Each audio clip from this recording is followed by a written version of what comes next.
الصلاة خير من النوم. الحمد لله رب العالمين والعاقبة للمتقين والصلاة والسلام على سيد الأنبياء والمرسلين أما بعد فأعوذ بالله من الشيطان الرجيم بسم الله الرحمن الرحيم وَلَقَدْ نَصَرَكُمُ اللَّهُ بِبَدْرٍ وَأَنْتُمْ أَذِلَّةٌ فَاتَّقُوا اللَّهَ لَعَلَّكُمْ تَشْكُرُونَ صدق اللہ العظیم والحمد للہ رب العالمین۔ میرے آقا کے پیارے غلاموں، نوجوان ساتھیوں اور بزرگوں، السلام علیکم ورحمۃ اللہ تعالی وبرکاتہ۔ آئیے سب سے پہلے اپنے آقا و مولا حضور تاجدار مدینہ صلی اللہ تعالی علیہ وآلہ وسلم کی بارگاہ میں جھوم جھوم کر درود شریف کا نذرانہ عقیدت پیش کر لیا جائے۔ پڑھیں بآواز بلند، اللہم صلی علی سیدنا صفینا مولانا محمد وبارک وسلم، صلو علیہ صلاۃ و سلام علیک یا رسول اللہ صلی اللہ تعالی علیہ وآلہ وسلم۔ میرے مسلمان بھائیوں، آج میں ایک بہت ہی اہم عنوان پر گفتگو کرنا چاہتا ہوں، اور وہ عنوان ہے غزوہ بدر اور صدیق اکبر۔ یعنی غزوہ بدر کے اندر حضرت سیدنا ابو بکر صدیق رضی اللہ تعالی عنہ نے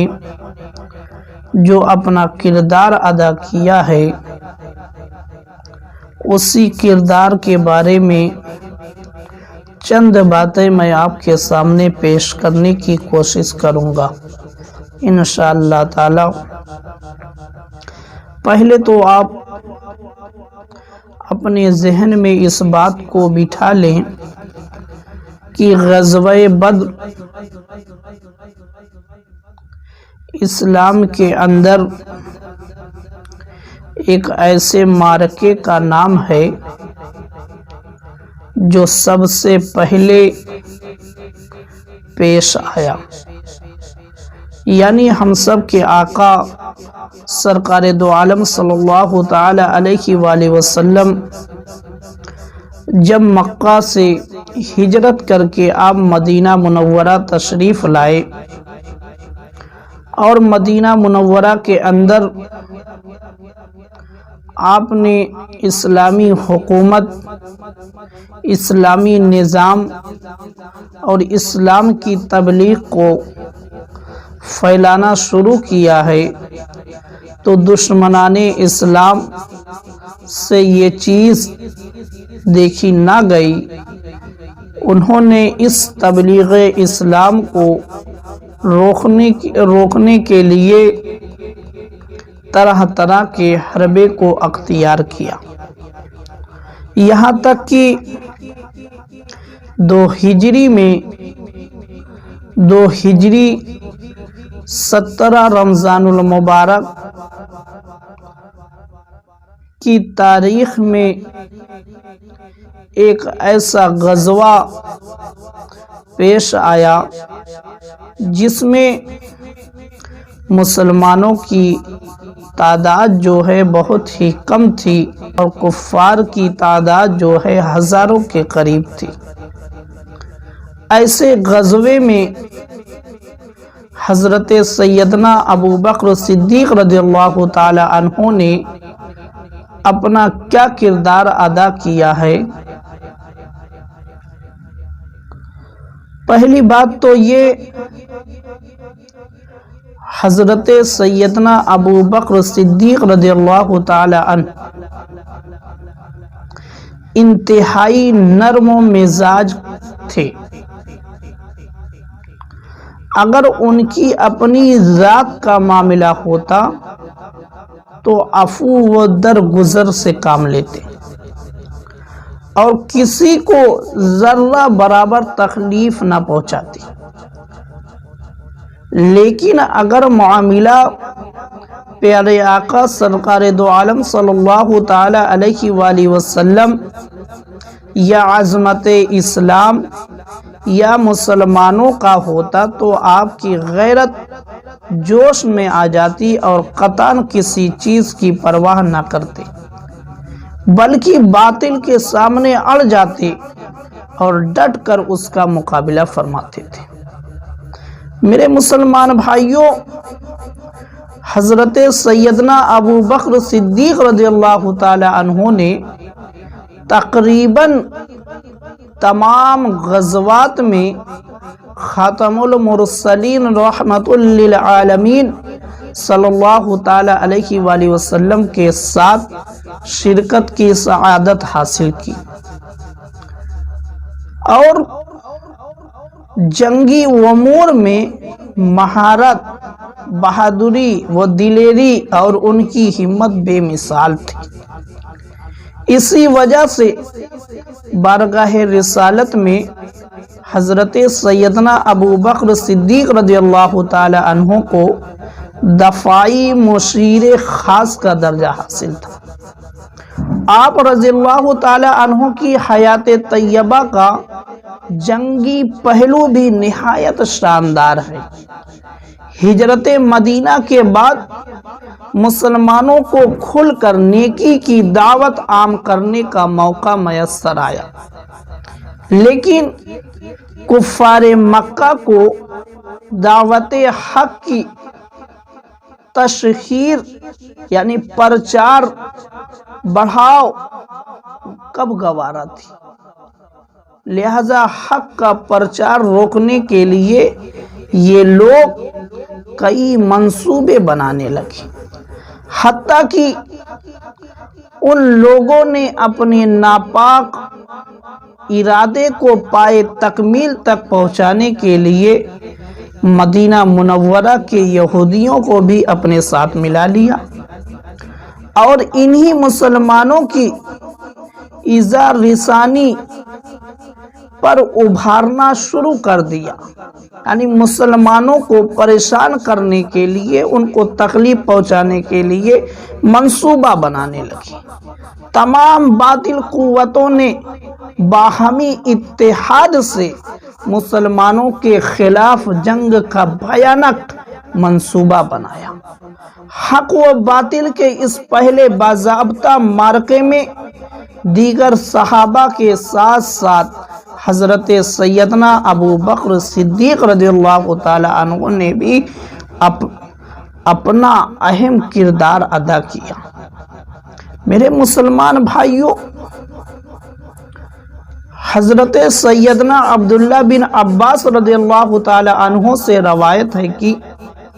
حضرت سیدنا عمر فاروق اعظم رضی اللہ تعالی عنہ نے ارشاد فرمایا، جنگ بدر کے روز اللہ کے محبوب دانائے غیوب صلی اللہ تعالی علیہ وآلہ وسلم نے جب یہ ملاحظہ فرمایا کہ مشرکین کی تعداد تو 1000 کے قریب ہے جبکہ مسلمان صرف 313 تھے، تو حضور صلی اللہ تعالی علیہ وآلہ وسلم نے ہاتھ اٹھا کر اللہ کے حضور گریہ وزاری کرتے ہوئے یوں دعا فرمائی، اے اللہ، تو نے جو وعدہ مجھ سے کیا تھا اسے پورا فرما۔ اے اللہ، تو نے جو وعدہ مجھ سے کیا تھا اسے پورا فرما۔ اے اللہ، اگر یہ مٹھی بھر مسلمان ختم ہو گئے تو زمین میں تیری عبادت کرنے والا کوئی نہ ہوگا۔ حضور نبی پاک صاحب لولاق صلی اللہ تعالی علیہ وآلہ وسلم اس دعا میں مشغول رہے حتیٰ کہ حضور صلی اللہ تعالی علیہ وآلہ وسلم کی چادر مبارک کندھے سے سرک کر نیچے گر گئی۔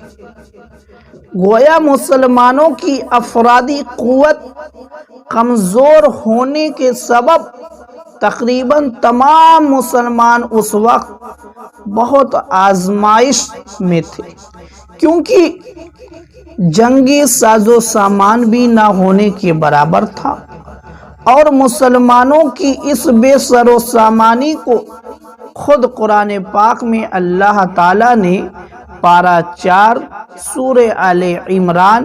آیت نمبر 123 میں یوں ارشاد فرمایا، وَلَقَدْ نَصَرَكُمُ اللَّهُ بِبَدْرٍ وَأَنْتُمْ أَذِلَّةٌ فَاتَّقُوا اللَّهَ لَعَلَّكُمْ تَشْكُرُونَ۔ ترجمہ کنز ایمان، اور بے شک اللہ نے بدر میں تمہاری مدد کی جب تم بالکل بے سر و سامان تھے، تو اللہ سے ڈرو کہ کہیں تم شکر گزار ہو۔ اس وقت تمام مسلمانوں میں صرف حضرت سیدنا ابو بکر صدیق رضی اللہ تعالی عنہ ایسے تھے جنہوں نے مسلمانوں کے ڈوبتے حوصلوں کو سہارا دیا، کیونکہ حضرت سیدنا ابو بکر صدیق رضی اللہ تعالی عنہ جانتے تھے کہ اگر آج مسلمان کمزور پڑ گئے تو دنیا سے اسلام کا نام و نشان ختم ہو جائے گا۔ لہذا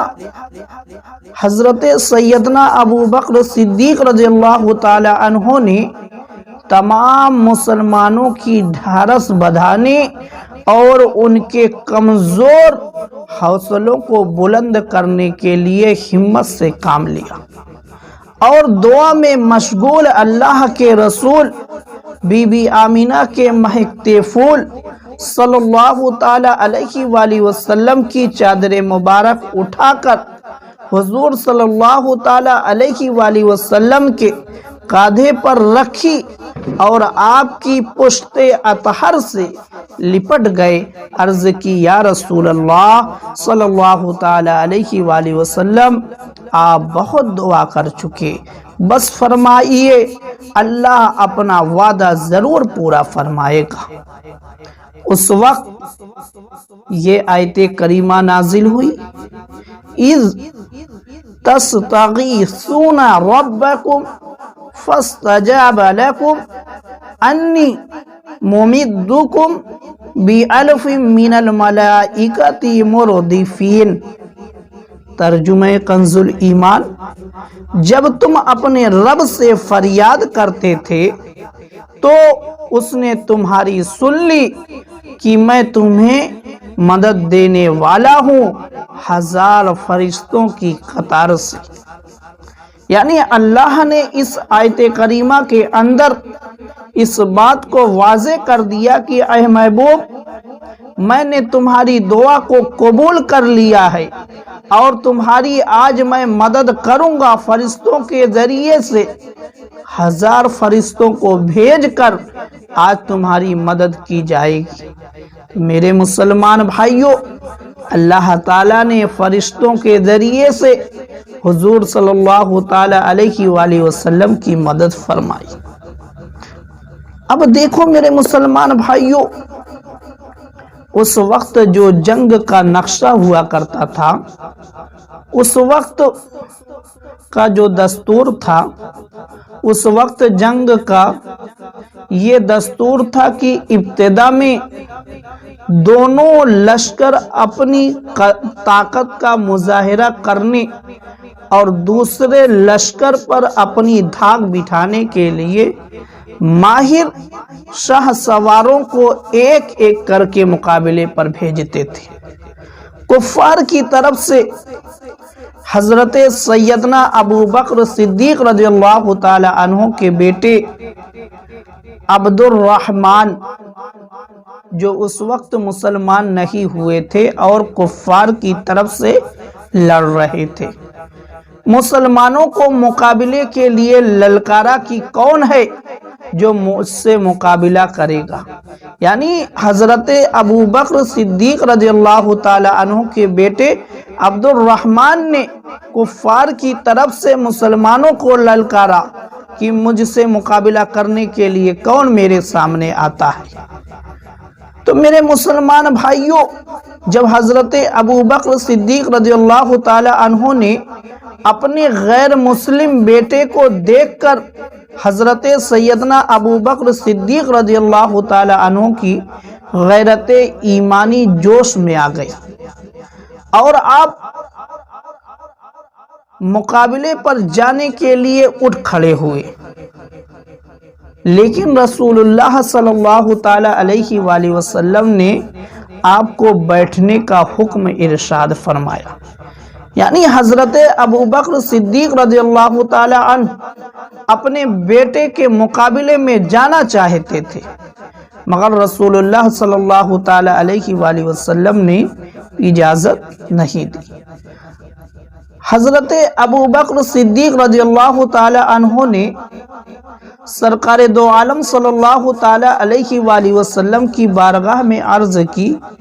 یا رسول اللہ صلی اللہ تعالی علیہ وآلہ وسلم، مجھے اجازت عطا فرمائیں۔ تو نبی کریم رؤوف الرحیم صلی اللہ تعالی علیہ وآلہ وسلم نے حضرت سیدنا ابوبکر صدیق رضی اللہ تعالی عنہ سے ارشاد فرمایا، متعنا بنفسک یا ابا بکر ما تعلم انک عندی بمنزلت السمیع والبصر۔ اے ابو بکر، ابھی تو ہمیں تمہاری ذات سے بہت سے فائدے اٹھانے ہیں، تمہیں معلوم نہیں کہ میرے نزدیک تمہاری حیثیت بمنزل کان اور آنکھ کے ہے۔ میرے مسلمان بھائیوں، واقعی اللہ کے رسول بی بی آمینہ کے پھول صلی اللہ تعالی علیہ وآلہ وسلم کی زبان حق ترجمان سے جو الفاظ مبارک حضرت سیدنا ابوبکر صدیق رضی اللہ تعالی عنہ کے لیے نکلے تھے، تاریخ اس بات کی گواہ ہے کہ ویسا ہی ہوا کہ جب حضرت سیدنا ابوبکر صدیق رضی اللہ تعالی عنہ کے دور خلافت میں شجر اسلام پھلتا اور پھولتا گیا۔ میرے مسلمان بھائیوں، حضرت سیدنا علی مرتضی شیر خدا رضی اللہ تعالی عنہ بارگاہ رسالت میں حضرت سیدنا ابوبکر صدیق رضی اللہ تعالی عنہ کے مقام و مرتبے سے بخوبی آگاہ تھے، یعنی حضرت علی جانتے تھے کہ حضرت ابوبکر صدیق رضی اللہ تعالی عنہ کا مقام کیا ہے۔ یہی وجہ ہے کہ جب حضرت سیدنا ابوبکر صدیق رضی اللہ تعالی عنہ مرتدین کے خلاف جنگ کرنے کے لیے تلوار لے کر گھوڑے پر سوار ہوئے تو حضرت سیدنا علی رضی اللہ تعالی عنہ نے حضرت ابوبکر صدیق رضی اللہ تعالی عنہ کے گھوڑے کی لگام تھام لی اور فرمایا، اے خلیفہ رسول، میں بھی آپ سے وہی کہوں گا جو رسول اللہ صلی اللہ تعالی علیہ وآلہ وسلم نے فرمایا تھا، اپنی تلوار میان میں کر لیں، ہمیں اپنی جان کے خطرے سے نہ ڈرائیں اور مدینہ کو واپس لوٹ جائیں۔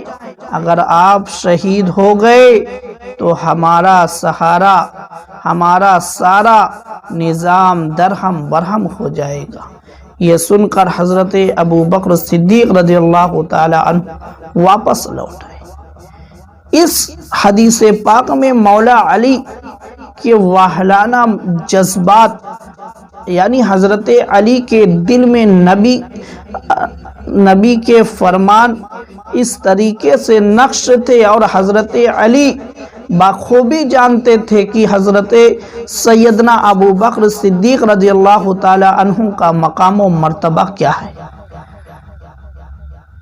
اسی لیے تو آپ نے فرمایا کہ اگر آپ شہید ہو گئے تو ہمارا سارا نظام درہم برہم ہو جائے گا۔ تو میرے مسلمان بھائیوں، میدان بدر میں حضرت سیدنا ابو بکر صدیق رضی اللہ تعالی عنہ کی شجاعت دیکھو کہ آپ نے شجاعت کا ایسا جوہر دکھایا ہے میدان بدر کے اندر کہ میرے مسلمان بھائیوں، حدیث پاک کے اندر ملتا ہے، حضرت سیدنا محمد بن عقیل رحمت اللہ تعالی علیہ سے روایت ہے کہ حضرت سیدنا علی رضی اللہ تعالی عنہ نے ایک دفعہ استفسار فرمایا، یعنی اپنے لوگوں سے پوچھا، بتاؤ سب سے زیادہ بہادر کون ہے؟ سب سے زیادہ بہادر کون ہے؟ لوگوں نے عرض کیا، حضور آپ ہی ہیں۔ یعنی حضرت علی نے اپنے ساتھیوں سے پوچھا کہ سب سے زیادہ صحابہ اکرام میں بہادر کون ہے؟ تو صحابہ اکرام نے، جو آپ کے سامنے بیٹھے ہوئے لوگ تھے، آپ کے ساتھ جو لوگ تھے، ان لوگوں نے جواب دیا کہ آپ ہی سب سے زیادہ بہادر۔ تو حضرت علی رضی اللہ تعالی عنہ نے فرمایا، میں تو اپنے برابر والے سے لڑتا ہوں۔ حضرت علی نے فرمایا، میں تو اپنے برابر والے سے لڑتا ہوں، اس صورت میں میں صرف بہادر ہوا، نہ کہ سب سے زیادہ بہادر۔ حضرت علی نے فرمایا، میں تو اپنے برابر والے سے لڑتا ہوں، اس صورت میں میں صرف بہادر ہوا، نہ کہ سب سے زیادہ بہادر۔ میں تو سب سے زیادہ بہادر کا پوچھ رہا ہوں۔ یعنی حضرت علی نے پھر اسی سوال کو دہرایا کہ میں تم لوگوں سے اس بات کے بارے میں پوچھ رہا ہوں، اس چیز کے بارے میں پوچھ رہا ہوں کہ صحابہ اکرام میں سب سے بہادر، سب سے زیادہ بہادر کون ہے؟ تو میرے مسلمان بھائیوں، لوگوں نے عرض کیا، حضور آپ ہی ارشاد فرمائیں، یعنی آپ ہی بتا دیں۔ حضرت علی رضی اللہ تعالی عنہ نے فرمایا، غزوہ بدر کے روز ہم نے دو عالم کے مالک و مختار مکی مدنی سرکار صلی اللہ تعالی علیہ وآلہ وسلم کی خدمت اور حفاظت کے لیے ایک سائبان بنایا اور آپس میں مشورہ کیا کہ اس سائبان میں نگہبانی کے فرائض کون سر انجام دے گا، تاکہ کوئی کافر حضور صلی اللہ تعالی علیہ وآلہ وسلم پر حملہ کر کے تکلیف نہ پہنچا سکے۔ یہاں پر ایک بات اور میرے مسلمان بھائیوں اپنے ذہن میں بٹھا لو کہ غزوہ بدر کے موقع پر جو ہے کفار قریش جو تھے، کفار مکہ جو تھے، ان کے نشانے پر صحابہ نہیں تھے، ان کے نشانے پر جو ہے ہم سب کے آقا سرکار دو عالم صلی اللہ تعالی علیہ وآلہ وسلم تھے۔ کفار قریش یہ چاہتے تھے کہ کسی بھی طریقے سے محمد الرسول اللہ صلی اللہ تعالی علیہ وآلہ وسلم کو شہید کر دیا جائے، قتل کر دیا جائے۔ مگر میرے مسلمان بھائیوں، ایسے موقع پر اب دیکھو، ایسے موقع پر یعنی جب نشانے پر ہم سب کے آقا تھے کفار قریش کے، ایسے موقع پر حضرت علی بتاتے ہیں کہ ایک سائبان بنا کے اور اس پر نگہبانی کے فرائض کو انجام دینے کے لیے جب صحابہ اکرام کے سامنے یہ معاملہ رکھا گیا کہ اس سائبان کی نگہبانی کون کرے گا، اس فرائض کو کون سر انجام دے گا، تاکہ کوئی کافر جو ہے حضور صلی اللہ تعالی علیہ وآلہ وسلم پر حملہ کر کے تکلیف نہ پہنچا سکے۔ حضرت علی رضی اللہ تعالی عنہ اللہ کی قسم کھا کے فرماتے ہیں ہم میں سے کوئی بھی آگے نہیں بڑھا۔ حضرت علی اللہ کی قسم کھا کے فرماتے ہیں ہم میں سے کوئی بھی آگے نہیں بڑھا، صرف حضرت سیدنا ابو بکر صدیق رضی اللہ تعالی عنہ ننگی تلوار ہاتھ میں لیے آگے تشریف لائے اور نبی کریم صلی اللہ تعالی علیہ وآلہ وسلم کے پاس کھڑے ہو گئے، اور پھر ہم نے دیکھا کہ کسی کافر کو یہ جرت نہ ہو سکی کہ حضور صلی اللہ تعالی علیہ وآلہ وسلم کے قریب بھی بھٹکے، اور بالفرض کسی نے ایسی جرت کا مظاہرہ کرنے کی کوشش بھی کی تو حضرت سیدنا ابو بکر صدیق رضی اللہ تعالی عنہ سے منہ کی کھائی۔ اس لیے ہم میں سب سے زیادہ بہادر حضرت سیدنا ابو بکر صدیق رضی اللہ تعالی عنہ ہی ہیں۔ حضرت علی نے سارے معاملے کو ہی واضح کر دیا، حضرت ابو بکر کی شجاعت کو ہی واضح کر دیا کہ ایسے موقع پر جہاں تمام صحابہ کرام پیچھے ہٹ گئے،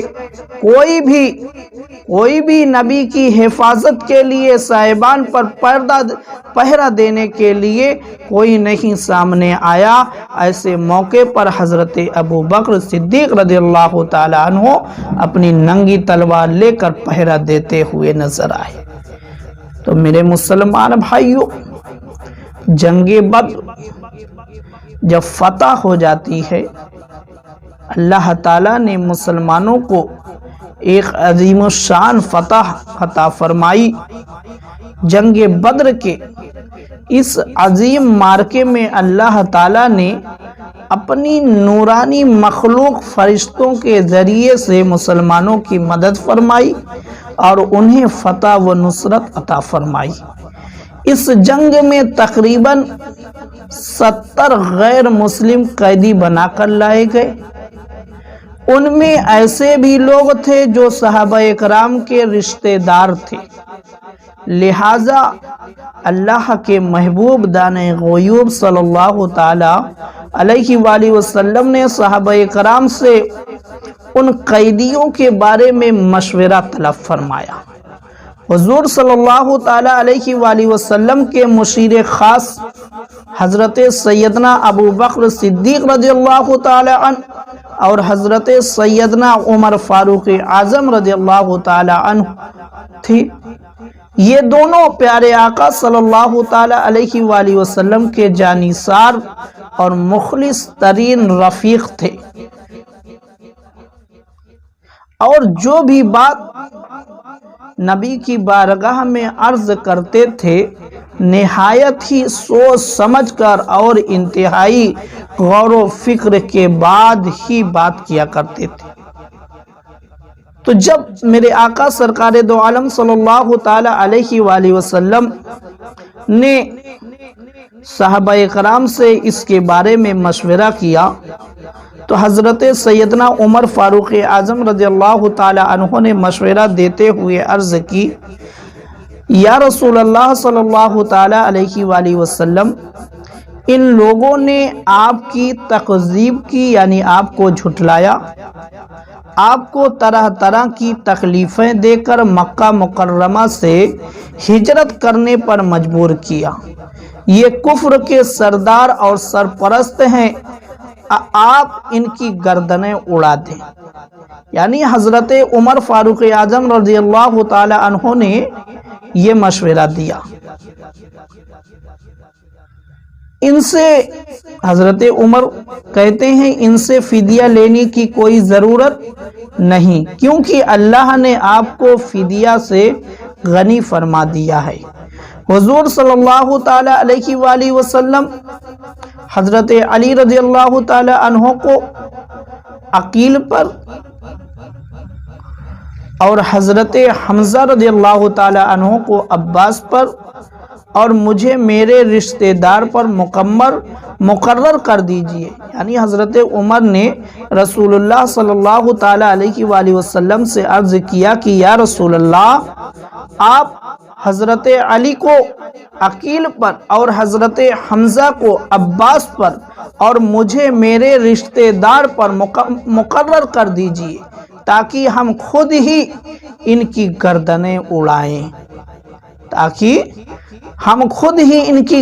اڑائیں لیکن حضرت سیدنا ابو بکر صدیق رضی اللہ تعالی عنہ مسلمانوں کی موجودہ حالت سے بھی واقف تھے اور کفار کی آئندہ چالوں سازشوں پر بھی کڑی نظر رکھنے والے تھے۔ کفار کی آئندہ پیش آنے والی جو سازش تھی، جو وہ چال چلنے والے تھے، اس پر بھی آپ کی کڑی نظر تھی۔ اس لیے حضرت سیدنا ابو بکر صدیق رضی اللہ تعالی عنہ نے حکمت سے بھرپور ایسا مدنی مشورہ دیا کہ جو سب کو پسند آیا۔ یعنی حضرت ابو بکر صدیق رضی اللہ تعالی عنہ نے آگے کو بھی دیکھ کر اور کفاروں کی سازشوں کے بارے میں بھی سوچ و وچار کرنے کے بعد آپ نے حکمت سے بھرا جو ہے مشورہ دیا، جو سب لوگوں نے پسند کیا، یعنی تمام صحابہ نے بھی پسند کیا، نبی نے بھی آپ کے مشورے کو پسند کیا۔ حضرت ابو بکر صدیق رضی اللہ تعالی عنہ نے عرض کیا، یا رسول اللہ صلی اللہ تعالی علیہ وآلہ وسلم، یہ آپ کی قوم اور قبیلے کے ہی لوگ ہیں۔ حضرت ابو بکر صدیق رضی اللہ تعالی عنہ نے عرض کیا کہ یا رسول اللہ، یہ آپ کی قوم اور قبیلے کے ہی لوگ ہیں، میری رائے میں ان قیدیوں سے فدیہ لے کر انہیں رہا کر دیا جائے۔ میری رائے میں ان قیدیوں سے فدیہ لے کر انہیں رہا کر دیا جائے۔